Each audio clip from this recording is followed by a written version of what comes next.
So we are discussing about the internal controls, and now we are going to discuss about the methods to collect the information about the internal control. అంటే already మనకు తెలుసు auditor needs to evaluate the internal controls, right? Risk assessment ప్రాసెస్లో internal కంట్రోల్స్ని evaluate చేయాలి. అయితే అలా evaluate చేయాలి అంటే first of all we need to have information about the internal controls. Okay, so అలా కావాలంటే మనకి ఏ టైప్ ఆఫ్ ఇన్ఫర్మేషన్ కావాలి? సో మనకి ఇంటర్నల్ కంట్రోల్స్ గురించి before knowing about the internal controls మనకి ఏ టైప్ ఆఫ్ ఇన్ఫర్మేషన్ తెలియాలి? Let's see. The auditor should acquaint himself with the followings, like the important features of the business carried by the client, and the nature of activities of the client, and the system followed in the entire process of manufacturing, trading, and administration. అంటే వాళ్ళ client యొక్క in case అతను manufacturing అయితే manufacturing process ఏంటి, trading అయితే trading ఏంటి, దాంతోపాటు అతని యొక్క అడ్మినిస్ట్రేషన్ సర్వీసెస్ ప్రాసెస్ ఎలా ఉందనేది మొత్తం మనకి తెలియాలి. అండ్ సో ఇవన్నీ వీటిని బేస్ చేసుకుని ఆర్గనైజేషన్లో కంట్రోల్స్ ఉంటాయి, based on which the control and processes are write down by the management. అంటే ఆర్గనైజేషన్ యొక్క నేచర్ ఆఫ్ యాక్టివిటీస్ని బట్టి, అలాగే వాళ్ళ ఫాలో అయ్యే ప్రాసెస్ని బట్టి మనం ఇంటర్నల్ కంట్రోల్స్ని ఆర్గనైజేషన్ని ఎస్టాబ్లిష్ చేయాల్సి ఉంటుంది. So as an auditor, first of all we need to know the nature of activities and features of the business carried and the entire process of the business. So before knowing about the internal controls, so అవి ఎలా ఉంటాయో మనకి తెలిస్తే internal controls ఏవి పెట్టవచ్చు అనేది we can have an imagination and we can go through the audit. So మనం అనుకున్న యాజ్ అన్ ఆడిటర్గా మనకు తెలుస్తుంది ఆ టైప్ ఆఫ్ బిజినెస్కి ఏ టైప్ ఆఫ్ ఇంటర్నల్ కంట్రోల్స్ ఉండాలి అనేది మనం మైండ్లో మనకి ఎస్టిమేట్ చేయగలం. సో ఆడిట్ చేసేటప్పుడు వాళ్ళు ఆ టైప్ ఆఫ్ ఇంటర్నల్ కంట్రోల్స్ పెట్టగలిగారా, ఆ ఇంటర్నల్ కంట్రోల్స్ ఎఫెక్టివ్గా ఉన్నాయా లేదనేది అప్పుడు మనకి తెలుస్తుంది అనమాట. సో ఆఫ్టర్ నోయింగ్ దిస్ మనకి ఏం కావాలంటే we need to obtain the information, we need to collect the information about the internal controls.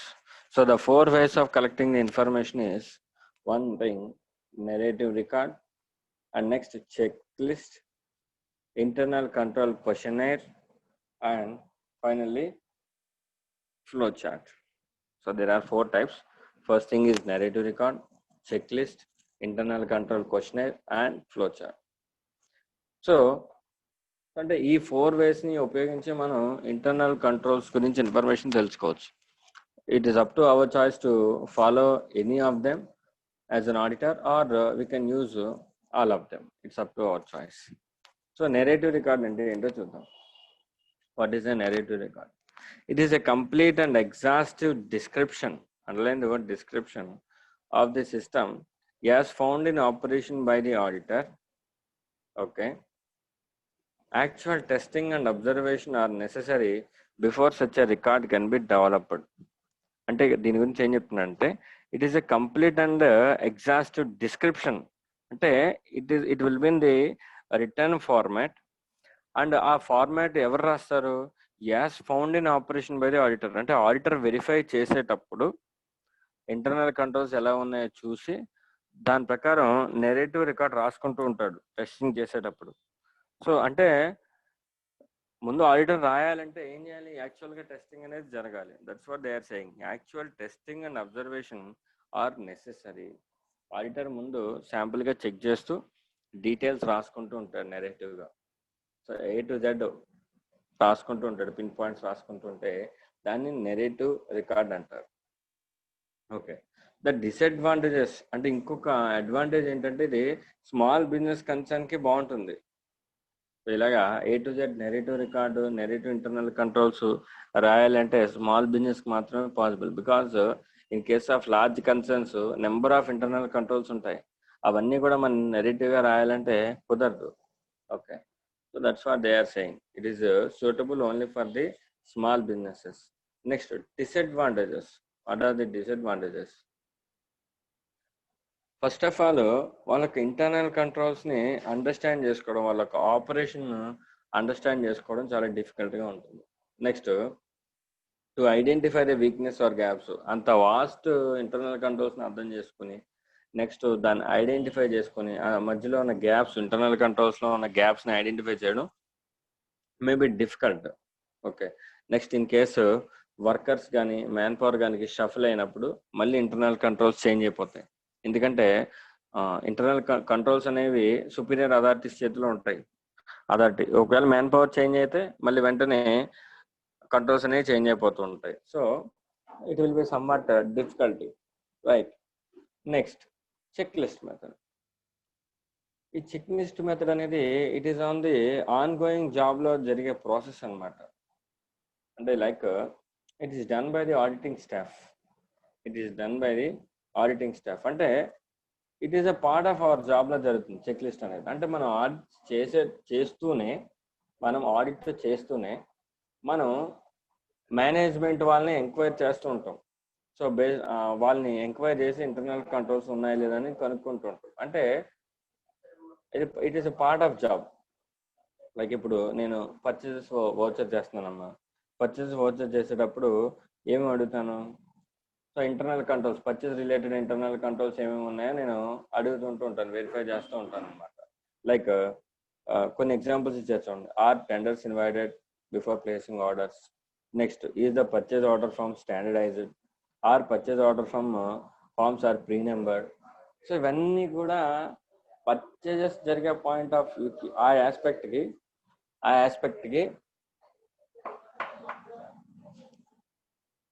ఆస్పెక్ట్కి ఇవి రిలేటెడ్ ఇంటర్నల్ కంట్రోల్స్ అనమాట. ఇదంతా కూడా మన ఆడిటింగ్ స్టాఫ్ ఎవరైతే ఉంటారో, ఆడిట్ చేసే ఆర్టికల్ అసిస్టెంట్స్ అవ్వచ్చు, ఆడిట్ స్టాఫ్ అవ్వచ్చు, వాళ్ళు ఏం చేస్తారంటే డ్యూరింగ్ ది కోర్స్ ఆఫ్ ఆడిట్లో మేనేజ్మెంట్ ఒక ఎంప్లాయీస్ అవ్వచ్చు, లేదంటే మేనేజ్మెంట్ అవ్వచ్చు, దే విల్ ఎంక్వైర్ దెమ్.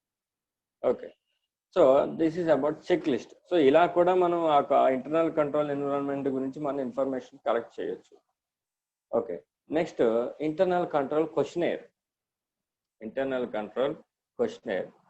అంటే ఇది ఇంటర్నల్ కంట్రోల్ క్వశ్చనేర్ అనేది ఒక స్టాండర్డ్ ఫార్మాట్ అని చెప్పొచ్చు మనకి. ఒక స్టాండర్డ్ ఫార్మాట్. సో అంటే ఎవరు ఆడిట్ చేసినా సరే, ఏ ఆర్గనైజేషన్కి మనం ఆడిట్ చేసినా సరే, ఈ స్టాండర్డ్ క్వశ్చన్స్ ఉంటాయి, సెట్ ఆఫ్ క్వశ్చన్స్ ఉంటాయి కంట్రోల్ క్వశ్చనేర్లో. ఒక సెట్ ఆఫ్ క్వశ్చన్స్ ఉంటాయి, yes or no type answer based questions ఉంటాయి, ఎస్ఆర్ నో ఆన్సర్స్ ఉంటాయి. సో ఆ క్వశ్చన్స్ వాళ్ళు ఆల్రెడీ లిస్ట్ అవుట్ చేసి ఉంచుతారు. So based on that list of questions మనం అదే క్వశ్చన్స్ని మనం మేనేజ్మెంట్ కానీ ఎంప్లాయీస్ కానీ ఎంక్వైరీ చేస్తే so will get the answers. So ఆన్సర్స్ని బేస్ చేసుకుని ఇంటర్నల్ కంట్రోల్స్ ఎఫెక్టివ్ ఉన్నాయి లేదో మనం చెప్పొచ్చు. అర్థమైందా? It is a internal control questionnaire. It is a set of questions designed to provide a thorough view of the state of internal controls in an organization. మెయిన్గా ఎప్పుడు use చేస్తారంటే internal control questionnaire అనేది organised ఆడిట్స్లో. అంటే internal control questionnaire use చేయడం వల్ల audits అనేవి organised ఫామ్లో జరుగుతాయి. ఓకే. సో నెక్స్ట్, సో దీనివల్ల బెనిఫిట్స్ ఏంటంటే identification of weakness in the internal control system and determination of extents of substantive checking, అంటే nothing but further audit procedures. Internal control ఇదే కాదు, ఏదైనా సరే ఇంటర్నల్ కంట్రోల్ చేసిన తర్వాత మనం ఏం చేస్తాం? We will determine the nature, time and extent of audit procedures. దాన్నే సబ్స్టాంటివ్ చెకింగ్ అంటారు. Next selection of samples in a rational manner. Okay. Next suitable modification in the audit programme. మన risk assessment ద్వారా audit ప్రోగ్రామ్ని కావాలంటే change చేసుకోవచ్చు. Okay. This is all about internal control question. Next flow chart గురించి మీకు కొత్తగా చెప్పనవసరం లేదు. It is a graphical representation of internal controls in the organisation and is normally drawn up to show the controls in each section or sub section. Like flow chart గురించి మీకు తెలుసు. So it will be shown as a graphical presentation. Okay. మనకు ఒక diagrammatic ఫామ్లో చూపిస్తారు flow chart. So అందులో మనకి తెలుసు ఫ్లో చార్ట్ అంటే ఎస్ఆర్ నో కండిషన్స్ ఉంటాయి, నెక్స్ట్ ఏ టాస్క్ ఎస్ అయితే ఎవరు చేస్తారు, నో అయితే ఎవరు చేస్తారు, ఇదంతా కూడా మనకి ఒక చార్ట్ రూపంలో ఉంటుంది. అండ్ నెక్స్ట్ ఇందులో సబ్ పార్ట్స్, సబ్ సెక్షన్స్ కూడా ఉంటాయి. సో అక్కడ ఏ టైప్ ఆఫ్ ఇంటర్నల్ కంట్రోల్స్ ఉంటాయి, ఈచ్ పార్ట్ దగ్గర ఏ టైప్ ఆఫ్ ఇంటర్నల్ కంట్రోల్స్ ఉన్నాయి అనేది ఫ్లో చార్ట్ లో మనకి క్లియర్ గా చూపిస్తారు. ఎట్ వాట్ పాయింట్ మనకి ఇంటర్నల్ కంట్రోల్ ఉండాలి, అండ్ నెక్స్ట్ అలాగా ఎవరు చేయాలి, దాన్ని ఎవరు ఆథరైజేషన్ చేయాలి, అది ఎప్పుడు జరగాలి, ఎవరి పర్మిషన్ కావాలి, ఇవన్నీ కూడా ఫ్లో చార్ట్ లో క్లియర్ గా ఉంటాయి. నన్ను అడిగితే flow chart is the best understanding technique. చూసే వాళ్ళకి వెంటనే అర్థమైపోతుంది. ఇంటర్నల్ కంట్రోల్ క్వశ్చనర్ అనేది చదివి అర్థం చేసుకుని అడిగి ఇన్ఫర్మేషన్ తెలుసుకోవాలి. బట్ ఫ్లో చార్ట్ అలా కాదు, చూస్తుండగానే గ్రాఫికల్ ఫార్మాట్ లో ఉంటుంది కాబట్టి we can understand the internal controls in easy manner. Internal controls in easy manner, right? So these are the four methods. These are the four methods based on which we can obtain the information about the internal controls. Sir, వచ్చేసింది sir internal controls. Next, how do we test of internal controls? Testing of internal controls. So internal control system గురించి understand చేసుకున్న తర్వాత then సరే okay, మన understanding లో internal controls ఇలా ఉన్నాయి organisation లో అని తెలిసింది, రైట్? బాగానే ఉంది. Now we need to test them. మనం టెస్ట్ చేయాలి, స్పెసిఫిక్ గా మనం టెస్ట్ చేయాలి. సో టెస్ట్ చేసిన తర్వాత అప్పుడు మన టెస్టింగ్ లో అవి ఇంటర్నల్ కంట్రోల్స్ ఎఫెక్టివ్ అని తేలితే then we can decide to what extent we can rely on the internal controls during the course of audit. Internal controls మీద రిలయన్స్ అంటే ఎఫెక్టివ్గా ఉంటే మనం రిలయన్స్ ఎక్కువ పెట్టుకుని ఇంటర్నల్ కంట్రోల్స్ మీద then we can design and perform the further audit procedures, right? So అంటే testing of controls లో మనం ఏమేం చేస్తాం సార్? ఇంటర్నల్ కంట్రోల్స్ ని టెస్ట్ చేయాలంటున్నారు కదా. టెస్టింగ్ ఎలా చేస్తాం, ఏమేమి ఉంటాయి టెస్టింగ్ లో అంటే inspection of documents supporting transactions and other events to gain the audit evidence that internal controls have operated properly. అంటే ఏవైనా శాంపుల్ ట్రాన్సాక్షన్స్ ని తీసుకొని వాటికి సపోర్టింగ్ డాక్యుమెంట్స్ ని వెరిఫై చేస్తాం. సపోర్టింగ్ డాక్యుమెంట్స్ లో ప్రాపర్ ఆథరైజేషన్ ఉందా, సిగ్నేచర్స్ ఉన్నాయా, డేట్ ఉందా, సో అన్ని చెక్ చేసుకుని మన ఇంటర్నల్ కంట్రోల్స్ ఉన్నాయా లేవా ఆర్గనైజేషన్ అని చెప్పి మనం వెరిఫై చేయొచ్చు. Next, enquiries about and observation of internal controls which leave no audit trail. అంటే ఎవరు గమనించని లేదంటే జనరల్గా ఎవరు వెరిఫై చేయని ఏరియాస్లో ఇంటర్నల్ కంట్రోల్స్ని ఇన్స్పెక్ట్ చేయడం, డాక్యుమెంటేషన్ అది అబ్జర్వేషన్ చేయడం, అదొక పద్ధతి. Next, reperformance of internal controls. Reperformance of internal controls మనం చెక్ చేయడం, ఏదైనా ట్రాన్సాక్షన్స్ మళ్ళీ మనం వెరిఫై చేసి రిపీట్ చేసి చెక్ చేయడం. Next, testing of internal controls operating on specific computerised applications. ఆర్గనైజేషన్లో నవ్వే డేస్ ఆర్గనైజేషన్లో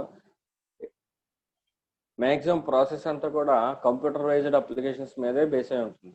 సో మనం ఏం చేయాలంటే ఇప్పుడు ఆ కంప్యూటరైజ్డ్ అప్లికేషన్స్ చుట్టూ ఉన్న ఇంటర్నల్ కంట్రోల్స్ ఎఫెక్టివ్గా ఉన్నాయా లేదా అనేది చూసుకుంటూ ఉండాలి, right?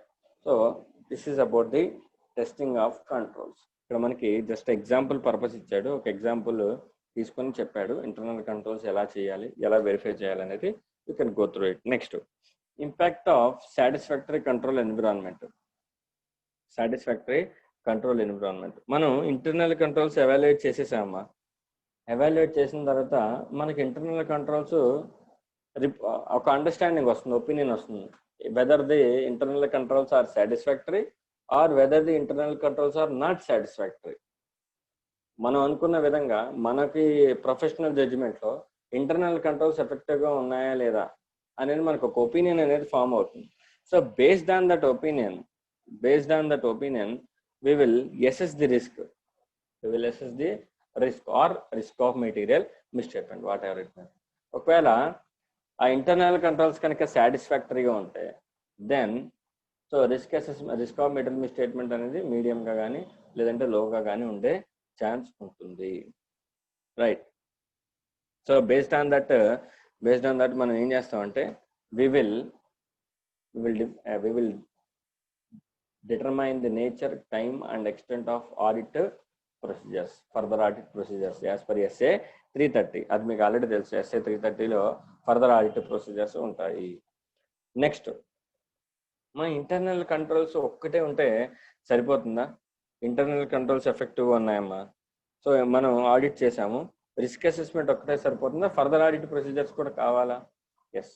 In order to express an opinion, not only risk assessment procedures are sufficient, we need to perform further audit procedures also before forming an opinion. So internal controls ఎంత effective గా ఉన్నా we need to perform further audit procedures. Internal controls itself cannot prevent or detect a material misstatement. Internal control ఒక్కటే misstatement లేకుండా చూడదు, internal controls ఉండాలి, దాంతోపాటు మనం further audit procedures కూడా ఫాలో అవ్వాలి. Okay, so next, benefits of evaluation of internal control. Sir, internal కంట్రోల్ని evaluate చేయడం వల్ల బెనిఫిట్ ఏంటి? మనకి బెనిఫిట్ ఏముంటుందమ్మా? ఏ ఏరియాస్లో రిస్క్ ఉండబోయే ఛాన్స్ ఉంది అనేది మనకు తెలుస్తుంది. నెక్స్ట్, మనం ఆడిట్ ప్లానింగ్ అండ్ ప్రోగ్రామ్ చేసుకోవడానికి తెలుస్తుంది. నెక్స్ట్, రిపోర్ట్స్ ఎలా ఏ టైప్ ఆఫ్ ఇంటర్నల్ కంట్రోల్స్ మీద రిలై అవ్వాలా లేదా అనేది తెలుస్తుంది. అలాగే ఇంటర్నల్ కంట్రోల్స్ ఎఫెక్టివ్గా ఉందా లేదా అనే దాన్ని బట్టి మనకి ఇంటర్నల్ గా జనరేట్ అయ్యే ఆడిట్ ఎవిడెన్స్ ని నమ్మొచ్చా నమ్మకూడదు అనేది తెలుస్తుంది. ఓకే, నెక్స్ట్, ఫైనాన్షియల్ రిపోర్టింగ్ లో కంట్రోల్స్ ఎలా ఉన్నాయో తెలుస్తుంది. ఫ్రాడ్స్ కానీ ఏమైనా జరిగినాయో లేదో తెలుస్తుంది. ఇవన్నీ కూడా benefits of evaluation of internal control. Okay, so దీని గురించి మనం ప్రత్యేకించి చెప్పుకోకలేదు, బట్ నేను చెప్పుకున్న పాయింట్స్ అందులో ఉంటాయి. Right. So this is how we need to understand about the internal controls. Okay, now next internal audit. Internal audit మనం ఆల్రెడీ చెప్పుకున్నాం, section 138 of the Companies act లో ఇంటర్నల్ ఆడిట్ అప్లికేబిలిటీ ఎవరెవరు ఉంటారు, ఏ కంపెనీస్కి అప్లికేబుల్ అవుతాయి, ఇవంతా కూడా మనం ఇంటర్నల్ ఆడిట్ చాప్టర్ లో చెప్పేసుకున్నాం, కంపెనీస్ యాక్ట్ చాప్టర్ లో చెప్పుకున్నాం. నెక్స్ట్, మీకు ఇంకొక విషయం తెలియాల్సింది ఏంటంటే internal financial controls, internal financial control and internal control over financial reporting, ఈ రెండు విషయాలు తెలియాలి. టూ టెర్మినాలజీ ఏంటంటే ఇంటర్నల్ ఫైనాన్షియల్ కంట్రోల్ ఒకటి, internal control over financial reporting ఒకటి. Okay, so let us first understand about the meaning of internal financial control, IFC, internal financial control, internal financial control, right? So section 134 subsection Y clause G of the Companies Act defines the term internal financial controls as the policies and procedures adopted by the company for ensuring the orderly and efficient conduct of its business. అంటే ఏమంటున్నాడంటే internal financial controls అంటే ఏంటంట, the policies and procedures. ఏమేంటి అవి? Policies and procedures which are adopted by the company. ఆ company adopt చేసుకున్న policies and procedures. Sir, ఏ type of policies sir? అవన్నీ కూడా అంటే వాళ్ళ యొక్క బిజినెస్ ని ఎఫిషియెంట్ గా కండక్ట్ చేయడానికి వాళ్ళు ఫాలో అయిన పాలసీస్ అండ్ ప్రొసీజర్స్ ని ఇంటర్నల్ ఫైనాన్షియల్ కంట్రోల్ అని అంటారు. రైట్. అందులో ఏమేమి ఉంటాయి sir? Adherence to the company's policies, company policies అన్ని అందరూ ఫాలో అవ్వాలి. Next, the safeguarding of assets which is the most important internal control. ఆర్గనైజేషన్ యొక్క అసెట్స్ ని సేఫ్ గార్డ్ చేసుకోవడమే important internal control. Next, and the prevention and detection of fraud and errors. Prevention and detection of fraud and errors. Next, the accuracy and completeness of the accounting records. These are the policies and procedures that are to be followed by the organization, right? And the timely preparation of reliable financial information. So ante internal financial controls ante ivi reliable financial information provide చేయడం, next accounting records కంప్లీట్గా ఉండడం, fraud and ఎర్రర్స్ని detect చేయడం టైంకి, ఈ అసెట్స్ని safe gourd చేసుకోవడం, ఇవే మనం already first నుంచి చెప్పుకుంటూ వస్తున్నాం. ఇంటర్నల్ కంట్రోల్స్ యొక్క ఆబ్జెక్టివ్స్ కూడా అవే, రైట్. సో సార్ ఇదంతా ఎందుకు సార్ అంటే చెప్తున్నారు చూడండి, companies rules requires that the directors report, underline the word directors report, underline the word directors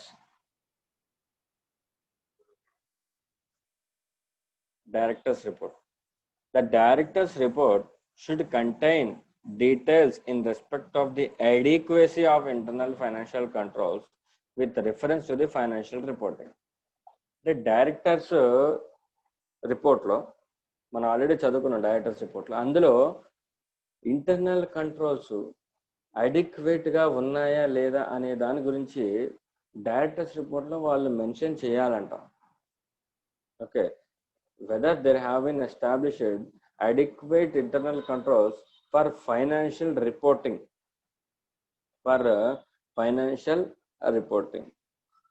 next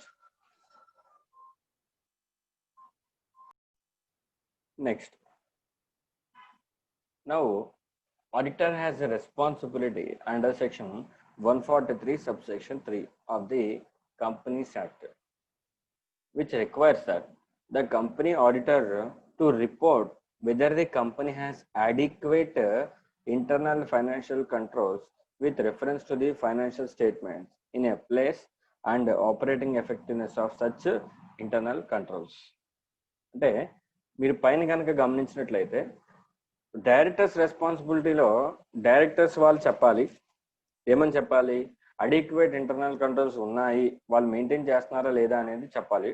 అలాగే ఆడిటర్ కూడా డ్యూటీ ఉంది, ఏమని, as per section 143 subsection 3 of the Companies Act, auditor should state whether the internal financial controls with reference to the financial reporting are adequate or not, first of all ఉన్నాయా లేవా, and next whether they are operating effectively or not అనేది section 143 subsection 3 ప్రకారం చెప్పాలి. Okay, next sir section 143 subsection 3 కంపెనీస్కి applicable అవుతుంది, right. మరి each and every కంపెనీలో internal controls ఉండాలా, వాటి గురించి ఆడిటర్ చెప్పాలా అంటే no sir, there are some exemptions given. Okay, ఆ ఎగ్జంప్షన్స్ ఏంటో చూద్దాం. సో అంటే 143 సబ్సెక్షన్ 3 క్లాజ్ 1 అనేది కొన్ని కంపెనీస్కి అప్లికేబుల్ కావు. ఏమేంటంటే 1-person company, small company, and a company having a turnover less than 50 crores as per the latest audited financial statement, and underline the word and, అంటే turnover ఎంత ఉండాలి, టర్నోవర్ లెస్ దాన్ 50 crores ఉండాలి. దాంతో పాటు ఇంకా ఏం కావాలి, which has aggregate borrowings from banks or financial institutions or from any body corporate at any point of time during the financial year less than 25 crores. Nothing but turnover less than 50 crores undali, borrowings should be less than 25 crores undali. ఈ borrowings కూడా ఎలా చెప్పాడమ్మా, at any point of time. ఈ పదాన్ని మీరు ఎలా అర్థం చేసుకోవాలని నేను మీకు ఆల్రెడీ చెప్పాను. అంటే మిడిల్ ఆఫ్ ది ఇయర్లో 26 బారోయింగ్ తెచ్చి ఒక 2 lakhs నేను 2 crores నేను రీపే చేసేసి బ్యాలెన్స్ షీట్ డేట్కి 24 crores ఉన్నాయా సార్, సో నేను ఇప్పుడు 143(1) ఎగ్జంప్షన్ తీసుకుంటాను అంటే కుదరదు. So at any point of time కనుక మనకి బారోయింగ్స్ అనేవి లెస్ దాన్ 25 crores కనుక ఉండాలి ఉంటే, so at that time we can claim exemption. అంటే ఒకటి ఐదర్ మంది 1-person కంపెనీ అయినా ఉండొచ్చు, లేదంటే స్మాల్ కంపెనీ అయినా ఉండొచ్చు, or a company having less than turnover less than 50 crores and borrowings less than 25 crores at any point of time during the financial year. So ఈ కంపెనీస్కి మాత్రం ఎగ్జంప్షన్ ఇస్తున్నాడు from reporting on internal financial controls. మరి ఇంకో విషయం ఏంటంటే ICFR, internal controls over financial reporting. అంటే so మనం ఏం చేస్తామంటే ఆ పాయింట్ ఆఫ్ వ్యూలో మనం ఏం చెప్తామంటే, మనం రిపోర్ట్ చేసేటప్పుడు మనం 2 types ఆఫ్ ఒపీనియన్స్ ఎక్స్ప్రెస్ చేస్తాం. ఎప్పుడైతే మనకి ఐసిఎఫ్ఆర్ అప్లికేబుల్ అవుతుందో మనం 2 types ఆఫ్ ఒపీనియన్స్ మనం ఎక్స్ప్రెస్ చేస్తాం. ఆ 2 types ఏంటంటే, ఒకటి financial statements true and fair వ్యూగా ఉన్నాయా లేదనేది ఒక ఒపీనియన్. నెక్స్ట్ ఇంటర్నల్ కంట్రోల్స్ ఎఫెక్టివ్గా అడిక్వేట్గా ఉన్నాయా లేదనేది ఒక opinion.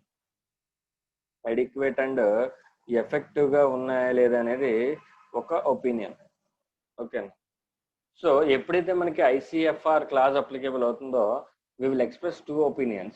One is on internal controls and one is on financial statements, whether they are giving true and fair view or not. So that is what they are saying. So this is about the risk assessment and internal control chapter, right, which is the most important one. Each chapter nunchi you can expect around 6 marks, 6 to 7 marks you can expect around, right.